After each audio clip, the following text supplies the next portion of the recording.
Hello friends, welcome to बसमा classes. आज का टॉपिक होने जा रहा है हमारा शिक्षा क्या है, शिक्षा का अर्थ, परिभाषा, प्रकृति एवं उद्देश्य। तो हम देखेंगे शिक्षा। शिक्षा शब्द जो है वो हिंदी भाषा का है और हिंदी भाषा की उत्पत्ति संस्कृत भाषा से हुई है। ठीक है। शिक्षा शब्द की उत्पत्ति संस्कृत के दो शब्दों से मानी जाती है। पहला है शिक्ष धातु। इसमें क्या होता है कि सीखना, ज्ञान प्राप्त करना, अध्ययन आदि करना होता है। उसके बाद आता है दूसरा है साक्ष धातु। इसमें क्या होता है कि अनुशासन में रहना, ठीक है, निरंतरण तथा निर्देश देना, ये सब शिक्षा के जो है वो धातु थे। और शिक्षा का अर्थ भी मैंने आपको बताया। अब देखेंगे शिक्षा की परिभाषा। शिक्षा एक व्यवस्थित प्रक्रिया है जिसके माध्यम से एक बच्चा या फिर एक बड़ा आदमी ज्ञान अर्जन कर सकता है, अपने अनुभव, कौशल और अच्छा दृष्टिकोण प्राप्त कर सकता है। शिक्षा का तात्पर्य है कि व्यक्ति के अतिरिक्त आंतरिक शक्ति का जो होता है उसमें विकास होता है, यानी कि हमारे शरीर के साथ साथ हमारे जितने भी शरीर के पार्ट हैं, जो दिमाग वगैरह है, वो जो यूज़ होता है वो भी साथ साथ बढ़ता है। इसलिए शिक्षा आंतरिक शक्ति है। उसके बाद देखेंगे शिक्षा की प्रकृति एवं गुण।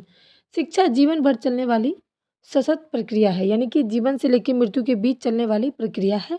उसके बाद है कि शिक्षा बालक के विकास में जो चलने वाली त्रिमुखी प्रक्रिया, यानी कि जितने भी चीज़ हैं बच्चों में खास करके त्रिमुखी प्रक्रिया होती है शिक्षा में।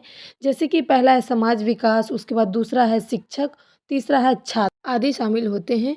यह देखेंगे यह प्रक्रिया बालकों के आंतरिक गुणों का विकास एवं प्रकाशित करता है, यानी कि यह अंदर की शक्ति को विकास करता है। उसके बाद देखेंगे शिक्षा का उद्देश्य क्या है। शिक्षा का पहला उद्देश्य होता है व्यावसायिक उद्देश्य, यानी कि जीविका उपार्जन। अगर हम पढ़ते लिखते हैं तो उससे हमें क्या होता है कि सबसे पहले हम अच्छा जॉब करेंगे, अच्छा हमारी आर्थिक स्थिति को ठीक करना।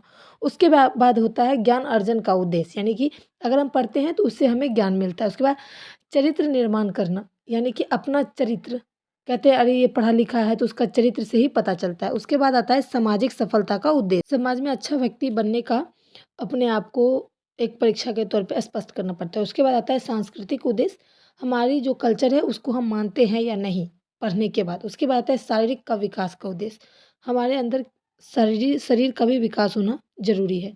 इस तरह की मैंने यहाँ पर कई सारी प्रक्रियाएँ लिखी हैं, कई सारे उद्देश्य लिखे हैं शिक्षा के।